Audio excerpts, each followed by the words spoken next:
Então, assim, gente, aqui no livro de vocês de atividades, na página 2, tem aqui os tipos de sujeito, tá bem? Muito legal que eu fico aqui olhando para baixo. Então, vamos lá. O que vocês precisam saber, gente, que é muito importante, vocês precisam ter atenção nisso, tá? Botei aqui duas frases. A Lavínia e a Valentina renovaram seus looks. As meninas renovaram seus looks, tá? Então, o que eu vou fazer? Eu vou separar o sintagma nominal do sintagma verbal.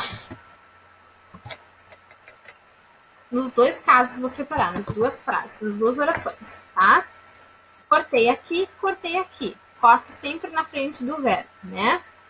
Então, a Lavínia e a Valentina renovaram seus looks.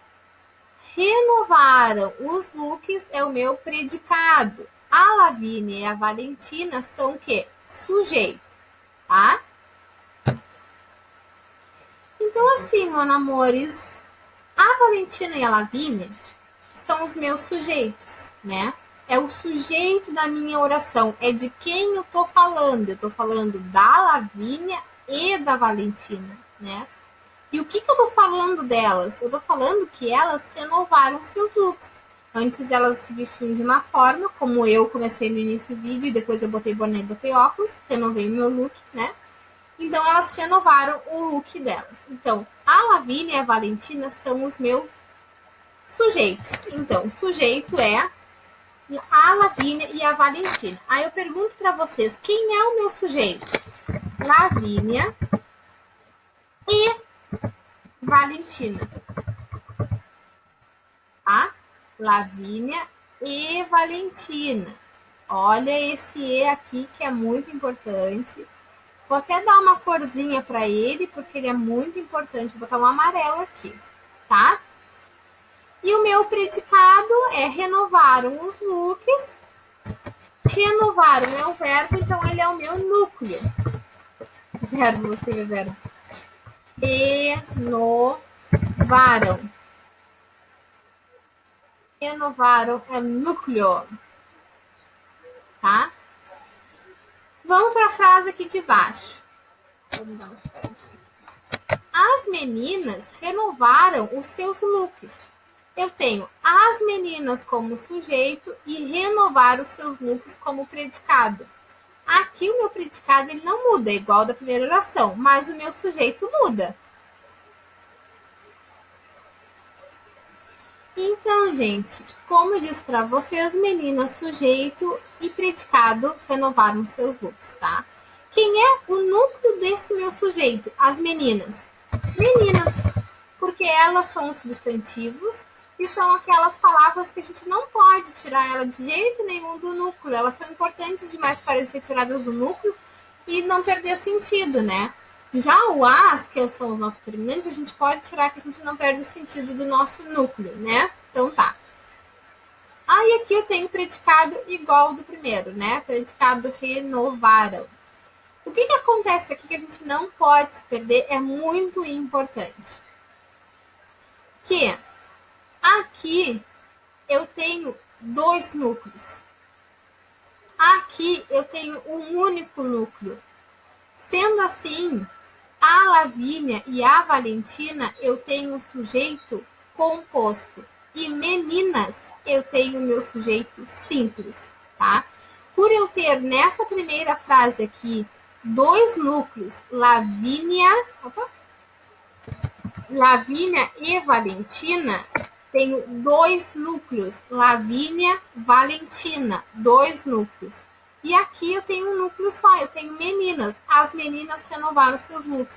Eu não tenho as meninas e os meninos. Eu tenho as meninas, um núcleo só. Então, o meu sujeito, ele é simples, tá bem?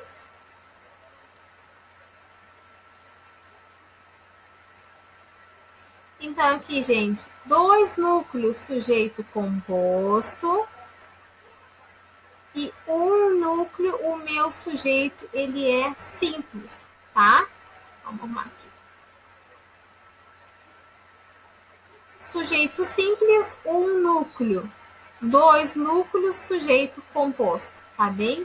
Então, aqui eu tenho Lavínia e Valentina, 2 núcleos. Então, sujeito composto. Aqui embaixo, o meu núcleo é meninas. Só tenho um núcleo, então ele é simples. Tá bem? Vamos para o próximo. Gente, há outros 2 tipos de sujeito que agora eu vou conversar com vocês, tá? As frases, elas precisam começar com os verbos para a gente ter esses tipos de sujeito, que é o sujeito oculto, o escondido, ou o sujeito indeterminado, tá? Lembra, eu sempre gosto muito de relacionar o oculto com o amigo oculto, amigo secreto, tá? Mas esse oculto aqui a gente vai saber quem é, tá? O do amigo secreto, não. Então, olha só. Quebrei o prato de vidro. Quando eu digo quebrei o prato de vidro, aqui o meu verbo, ele está dizendo quem é o sujeito. Quem é que eu conjugo? Que pessoa? Eu, tu, ele, nós, vós, eles ou elas, eu conjugo para dizer que quebrei. Eu digo tu quebrei? Eu digo ele quebrei? Ou eu digo eu quebrei? Eu quebrei, tá? Então, através do verbo, eu sei que a pessoa que está exercendo a ação de quebrar o prato sou o eu, tá? Sou o eu, não, é o eu, tá? Então, eu quebrei o prato de vidro. Se fosse o meu prato, eu diria isso. Eu quebrei o prato de vidro. Agora, se eu quebrasse o prato de vidro da minha mãe, que ela fica furiosa quando quebra o prato de vidro dela, eu ia dizer para ela assim, ó, quebraram o prato de vidro. Aí eu pergunto para vocês, quem que quebrou esse prato de vidro aqui? Alguém. Vamos escrever aqui. Opa. Então, na primeira frase, eu assumo as consequências porque o prato era da Amanda. Esse segundo prato aqui de vidro era o da minha mãe. A mãe odeia, né? Que quebra o prato dela, fica furiosa.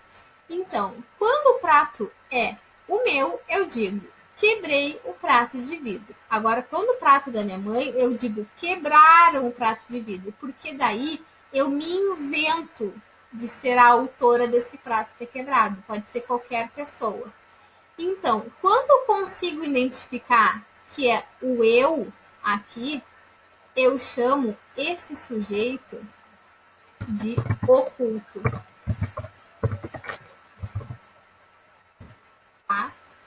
Quando eu pergunto quem quebrou o prato de vidro e eu digo alguém, quebrado um prato de vidro. Quem quebrou? Alguém. Esse meu sujeito ele é indeterminado. Eu não sei dizer quem é esse sujeito, então ele é indeterminado, tá bem? Então, a mesma coisa que acontece, por exemplo, toca o telefone e tá lá como número desconhecido. Aí tu vai dizer pra tua mãe, né? Ou pro teu pai, né? Ou pra um adulto. Te ligaram. Te ligaram. Aí pergunta, quem que me ligou? Não sei, alguém te ligou. Ou quando batem na porta da casa de vocês, toque, toque, toque. Aí a gente fala, bateram na porta. Você sabe quem é que bateu na porta? Não, alguém bateu na porta. Então esse meu sujeito ele é indeterminado. Até o momento de abrir a porta e vocês verem que é tua tia, por exemplo, a tia de tal que bateu na porta. Então ele passa a ter nome. Mas a partir do momento que eu não conheço esse sujeito, eu não identifico ele no meu verbo, ele é indeterminado, tá? Aí, gente, nós temos o verbo haver, tá?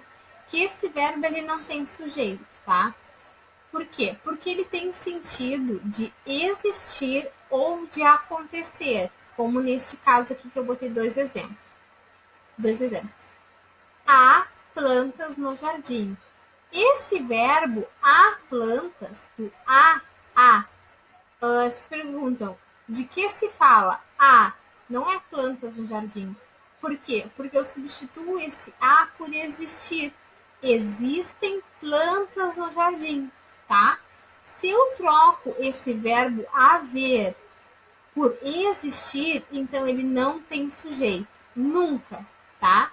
Se eu botar o verbo haver no sentido de aconteceu, aconteceu muita chuva no sul do país. Houve muita chuva no país. Aconteceram muitas chuvas no sul do país. Então, esse verbo aqui, quando ele tiver sentido de aconteceu, ele também não tem sujeito, tá? Vamos para o próximo slide. Haver, sentido de tempo percorrido, quando eu falo sobre tempo, tá?